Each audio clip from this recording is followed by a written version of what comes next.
Hello friend, good morning. Welcome back to my YouTube channel Ruby आलिमन। आप सभी का स्वागत करती हूँ अपने यूट्यूब चैनल में।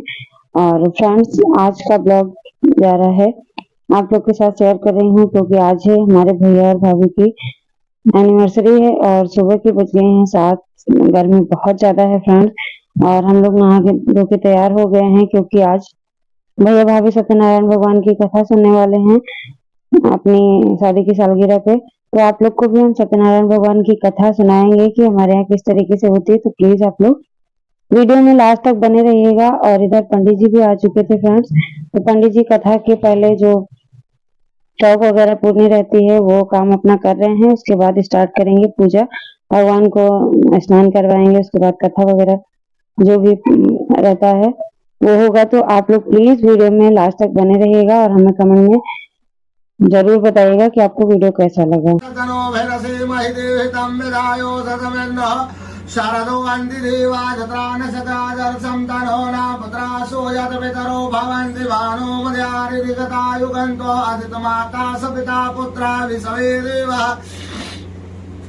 आदित पंच जनानि त्वं देव शान्तिरन्तरिक्षं शान्ति पृथिवी शान्तिरापः शान्तिरोपधया शान्ति वनस्पतया शान्ति विसवे देवः शान्तिः सर्वगं शान्तिरेधियतो यतः समीहसे आहुके तव सर्वे ग्रह शान्तिकरा भवन्तु। ओम घ्रं सूर्यान्मा छं चन्द्रान्मा महामंगलान्मा बुधबुधान्मा बृहस्पतिर्मा सोम शुक्रान्मा सं शनिश्चरान्मा रांग राहवेन्मा किं केतवेन्मा आवाहयाम स्थाप्याम ध्यायाम पूजयामि।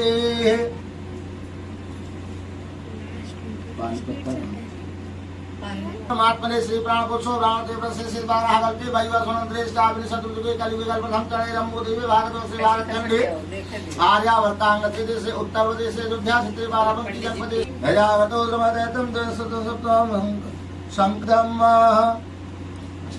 हमने पुरुषाय शाश्वते सहस्रकोटे युग धारणे नमः।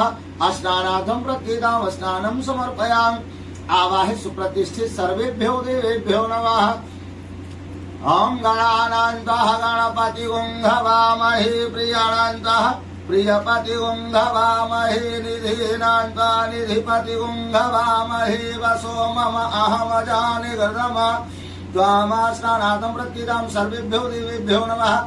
सर्वभूषादिकेशौ वैलोकलज्जा निवारणम् मयोपवादिवास शिव वस्त्राणि समर्पयामि। सर्वेभ्यो देवेभ्यो नमः। वरुण देवताभ्यो नमः।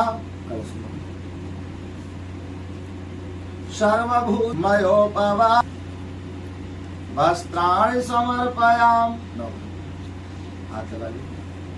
सर्वभूषा वैलोकलज्जा मयोपवादिवा वस्त्राणि सभ्यो देवेभ्यो भूषादि वैलोकम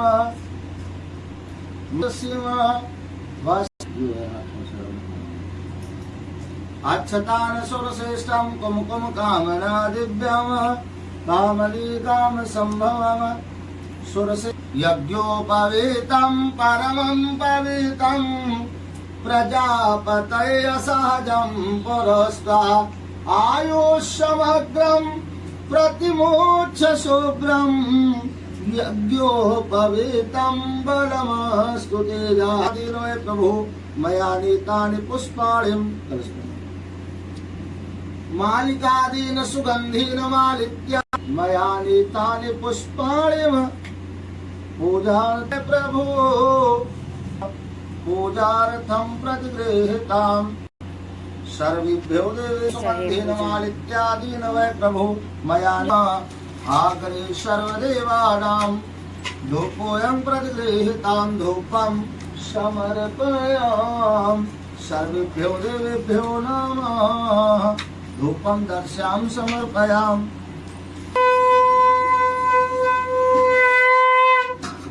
श्रोतायुष्कालस्य मुखांग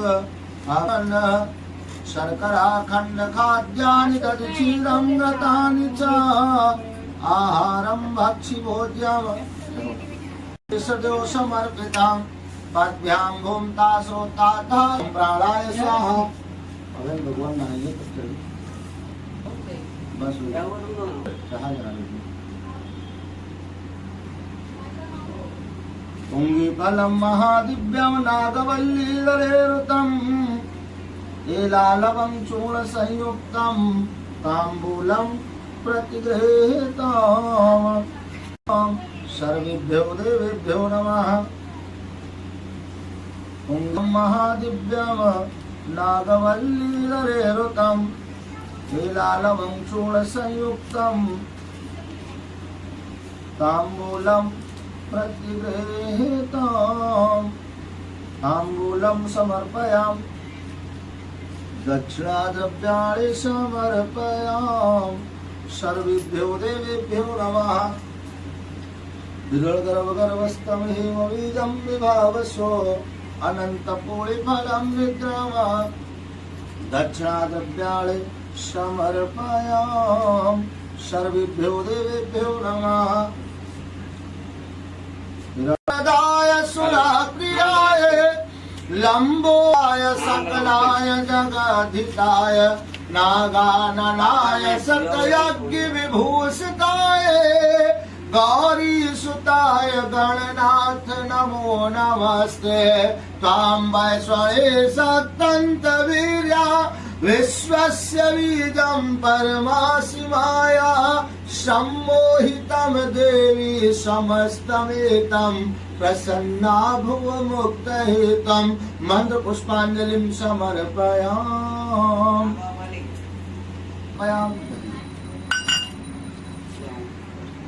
दयां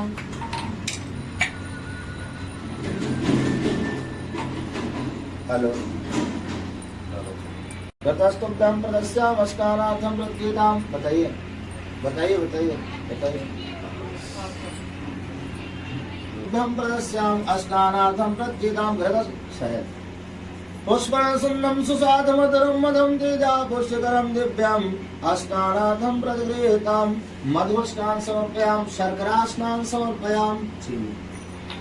इच्छोरसारा समाभूता मालापहारिका इच्छोरसारा समाभूता मालापहारिका दिव्य स्नानास्मिन् नमस्तुनन्ताय सहस्रमूर्ते सहस्रपादाक्ष सौरभावे सहस्रनाम्ने पुरुषाय शाश्वते सहस्रकोटे युगधारणे नमः।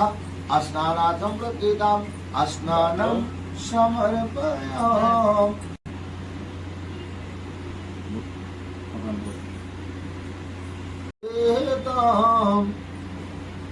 पुष्पमालां समर्पयामि सर्वेभ्यो देवेभ्यो नमः।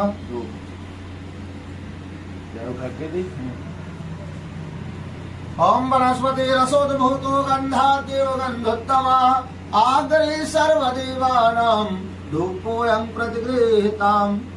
तत्पश्चात ऋषियों ने श्री सूर्य को उत्तम पवित्र आसन देकर यथोचित पूजन किया और सूर्य से बोले हे भगवान इस समय आपका आना बहुत ही उत्तम हुआ है। ये सब में डूब रहे थे आपने नौका सदृश हम लोगों का उद्धार करने के लिए पदार्पण किया। यह प्रसन्नता का विषय है। हे प्रभु कराल कलयुग निकट आ रहा है धर्म की किस प्रकार रक्षा होगी इस चिंता से हम सब दुखी हैं। इस कलयुग में इस प्रकार के मनुष्य होंगे अतः हे भगवान व्रत अथवा तप करके जिस प्रकार वांछित फल प्राप्त हो वह कृपा कर कही ऐसी हम लोगों की इच्छा है।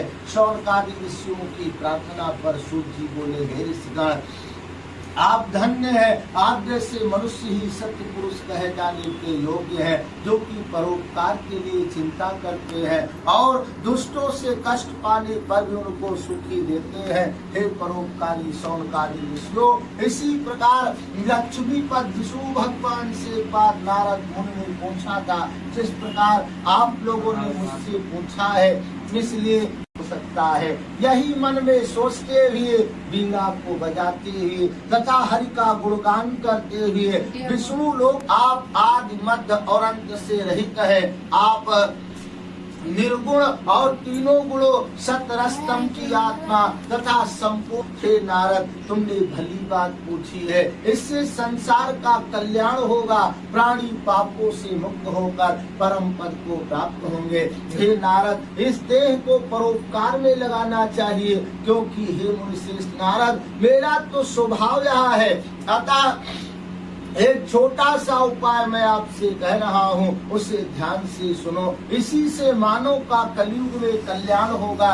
हे नारद, तुम्हारे इसलिए मैं कह रहा हूँ, कलयुग के लिए एक ऐसा उत्तम व्रत है जो कि महापुरी को प्रदान करने वाला है और स्वर्ग और मृत्युलोक में दोनों में दुर्लभ है। वह व्रत है सत्यनारायण विष्णु भगवान का व्रत तथा पूजन। जो भी मनुष्य इस व्रत को करेगा वह दुख से छूट जाएगा, सुख को प्राप्त करेगा और अंत में मोक्ष को प्राप्त होगा। भगवान के वचन को सुनकर नारद जी ने कहा, हे जनार्दन, इस व्रत का क्या फल है, क्या विधि है, कब व्रत को करना चाहिए तथा पहले किसने इस व्रत को किया, वह सब विस्तार पूर्वक वर्णन कीजिए। भगवान बोले, हे नारद, यह व्रत समस्त दुख तथा शोक को नष्ट करने वाला, धन धान्य को बढ़ाने वाला, इसके अतिरिक्त यह व्रत सौभाग्य तथा संतान को देने वाला, सर्वत्र स्थानों पर विजयी करने वाला, भक्त और श्रद्धा के साथ किसी भी दिन मनुष्य सत्यनारायण की सायंकाल के समय बंधुओं और ब्राह्मणों के साथ धर्म में तत्पर होकर सत्यनारायण का पूजन करना चाहिए। केले का फल, गौ का दूध, गेहूं का आटा जिसमें चीनी मिश्रित हो, उसके अभाव में चावल का आटा और गुड़ मिलाकर चूर्ण बनावे। सब पदार्थ को एकत्र करके सवाई लगाकर भगवान को अर्पण करें। फिर ब्राह्मण तथा पुस्तक का पूजन करके दक्षिणा देके अपने बंधुजनों के साथ कथा का श्रवण करें। तत्पश्चात बंधुजनों के सहित ब्राह्मण को भोजन करावे। प्रसाद खाने के बाद नाच गाना बजाना कीर्तन आदि भगवान के सामने करें। इसके बाद जब लोग अपने अपने घर जाने लगे तो सत्यनारायण का नाम स्मरण करके जाए। इस प्रकार हे नारद, यह व्रत जो भी मनुष्य करेगा वह वांछित फल पाएगा। विशेषकर कलयुग में इससे सरल कोई उपाय नहीं है। स्कंद पुराण रेवा खंडे प्रथमोध्याय। बोल सत्यनारायण भगवान की जय।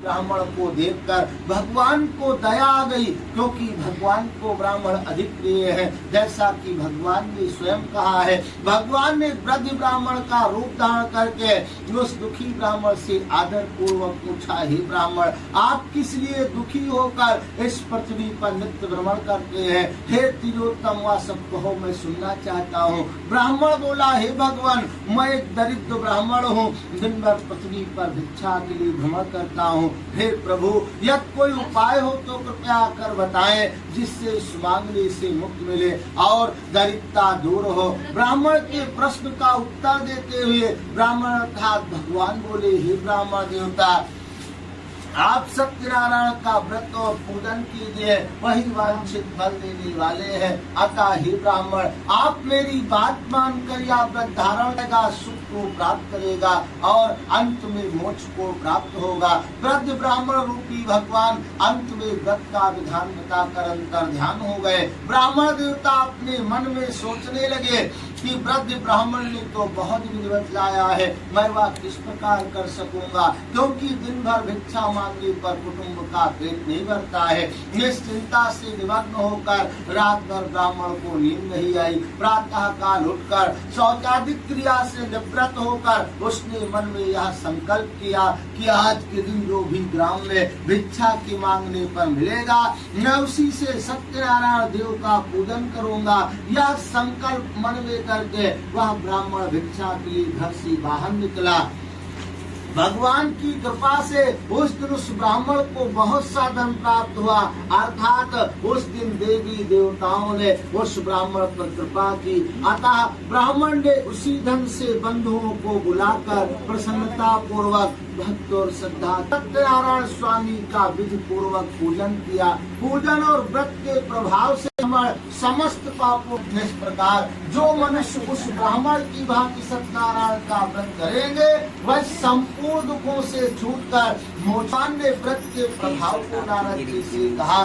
इसके बाद श्री सूत जी ने शौनकादि ऋषियों से प्रश्न किया कि जो कुछ भगवान का महात्म था कथन किया, बाकी क्या कहूँ, आप लोग कहिए। ऋषियों ने उत्तर दिया, महाराज उस ब्राह्मण से सुनकर किसने इस व्रत को सुना तथा किसने इस व्रत को किया, वह सारी कथा हम सबकी सुनने की इच्छा है, आप कृपा कर कहिए। सूत जी बोले, हे ऋषियों सुनो, उस ब्राह्मण से सुनकर जिसने इस व्रत को किया वह कथन कर रहा हो। एक समय वही भिखारी ब्राह्मण सत्यनारायण पूजन करने के लिए उद्धत हुआ। इतने में एक लकड़ी बेचने वाला बूढ़ा वहाँ पहुँचा। उसने लकड़ी का गट्ठर बाहर रखकर घर के भीतर प्रवेश किया। लकड़हारा भूख प्यासी बहुत पीड़ित था। उसने घर के भीतर देखा कि वही भिखारी ब्राह्मण जो एक दिन भिक्षा मांगते फिरते थे और आज इतने बड़े भवन के स्वामी हैं और भीड़ भाड़ के साथ भगवान की पूजा कर रहे हैं। इस प्रकार ब्राह्मण को संपन्न देखकर वह लकड़हारा आश्चर्य में पड़ गया। कुछ देर के ब्राह्मण से पूछा, क्या क्या किसका पूजन कर रहे हैं और इस पूजन का क्या फल है, कृपया कर विस्तार पूर्वक कहिए। ब्राह्मण ने लकड़हारे से कहा, यह श्री सत्यनारायण स्वामी का पूजन कर रहा हूँ। हे प्रभु, इस प्रकार दीन दयाल है कि वांछित फल प्रदान करते हैं। यह जो मेरा धन धान तुम देख रहे हो, यह सत्यनारायण की कृपा का प्रसाद है। संसर्गा दोषा गुणा भवन्ते, संसर्ग से दोषवा गुण उत्पन्न होते हैं। ब्राह्मण के मुख से इस प्रकार सुनकर लकड़हारा बहुत प्रसन्न हुआ। भगवान का प्रसाद खाकर तथा जल पीकर नगर को प्रस्थान किया। लकड़हारे ने मार्ग में मन में चिंतन किया, संकल्प किया कि आज के दिन जो भी ग्राम में लकड़ी के बेचने पर मिलेगा मैं उसी से सत्यनारायण देव का पूजन करूंगा। यह संकल्प मन में करके वह लकड़हारा लकड़ी का बोझ सर पर रखकर चला गया। भगवान की कृपा से उस दिन लकड़हारा लकड़ी का बोझ लिए हुए उस स्थान पर पहुंचा जहां पर धनी लोग रहते थे।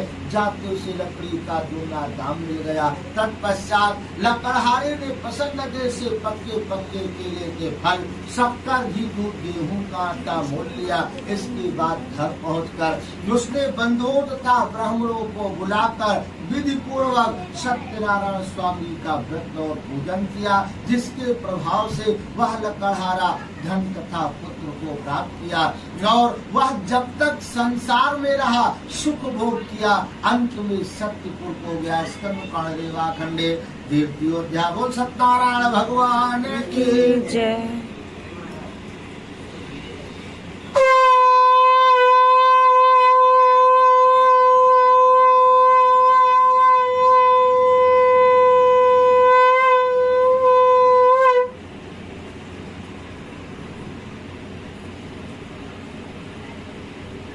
को गंगा पार उतार कर उनकी कृपा से भव सागर पार हो गया, अर्थात वैकुंठ धाम को प्राप्त हुआ। उल्का मुख राजा दूसरे जन्म में महाराज दशरथ हुए। वह भगवान श्री रंगनाथ का पूजन करके मोक्ष को प्राप्त हुए। साधु वैश्य की धार्मिक सत्यसन मौरध्वज राजा हुआ। वह ऐसा सत्यवादी और धार्मिक था कि अपनी स्त्री के साथ अपने पुत्र का दाहिना आरा से चीरकर ब्राह्मण रूपी श्री कृष्ण को देना स्वीकार किया। यह कथा इस प्रकार, एक बार भगवान ने विचार किया कि मौरध्वज राजा बड़ा सत्यवादी है, चल के की परीक्षा ले लेते। भगवान ब्राह्मण का रूप धारण किया।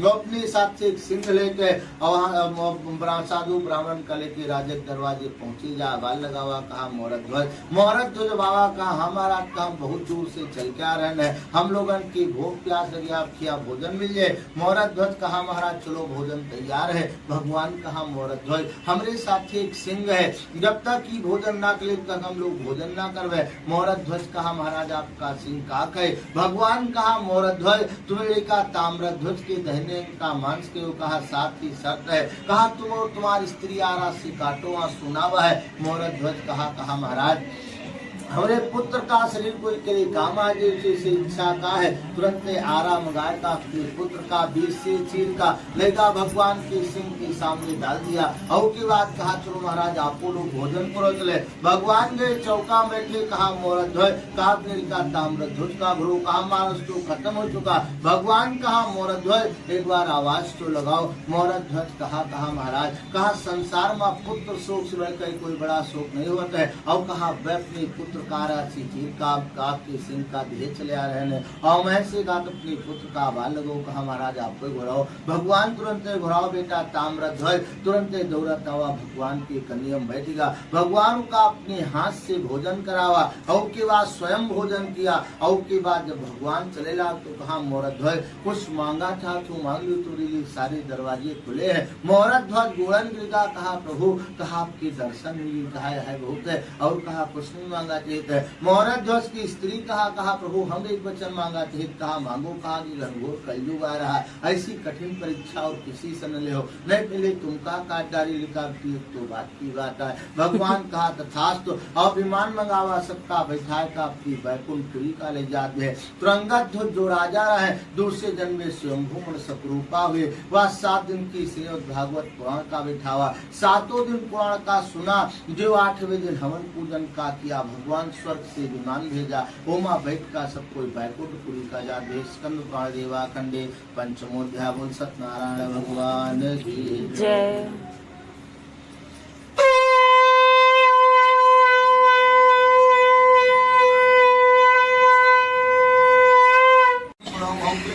ज्वाले ज्वाले ज्वल ज्वल बजल बजल माइन ग्रीन क्लीन चामुंडा विचे ज्वाल हंस संगलाम चांपा स्वाहा। जय तुम देवी चामुंडी जय भूकार तिहारी जय सरस्वती देवी कालरात्रि नमस्तुते भ्यो नमः स्वाहा। मनोजवम मारुतुल्य वेगम जितेन्द्रियम बुद्धिमतां वरिष्ठम पातात्मजं वानरीद मुख्यम श्रीरामदूतं शरणं प्रपद्ये हं हनुमते भ्यो नमः स्वाहा। ओम भूर्भुवः स्वः तत्सवितुर्वरेण्यं भर्गो देवस्य धीमहि धियो यो नः प्रचोदयात् स्वाहा। ओम भूर्भुवः स्वः तत्सवितुर्वरेण्यं भर्गो देवस्य धीमहि धियो यो नः प्रचोदयात् स्वाहा। ओम नमो भगवते वासुदेवाय नमः स्वाहा। श्रीमन् महागणाधिपतये नमः स्वाहा। लक्ष्मी नारायणाभ्यां नमः स्वाहा। उमा महेश्वराभ्यां नमः स्वाहा। काली हिरण्यगर्भाभ्यां नमः स्वाहा।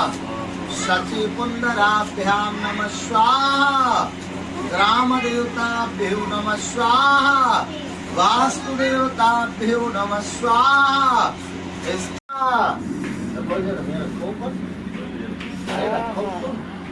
सर्वै गुणगं स्वाहा सर्वै गुणगं स्वाहा। वसु सहस्रधारा अग्निमंडल देवताभ्यो नमः स्वाहा। वसु सहस्रधारा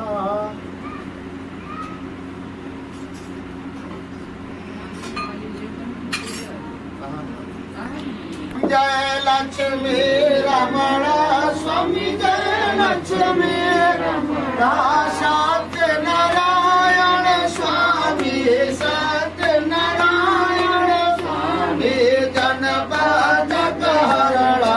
ओम जय लक्ष्मी रमण आराध जड़ित सिंहासन अद्भुत छविराजे स्वामी छविराजे।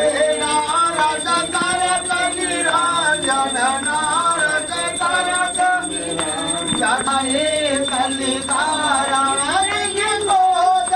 सदियो स्वामी सदियो बूढ़ो ब्राह्मण बन कर बूढ़ो ब्राह्मण कर कांचन महल कियो।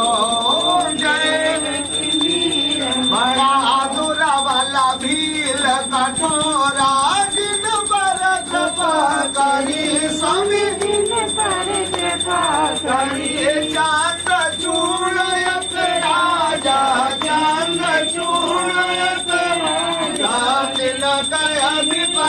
हरि ओम जय। तो फ्रेंड्स इधर कथा समाप्त हो चुकी थी, हवन वगैरह भी हो गया, प्रसाद वितरण हो गया था, अभी हो ही रहा था और कला वगैरह भी बन गया था। वीडियो पसंद आई होगी तो लाइक जरूर करिएगा। Thank you. Thank you for watching this video.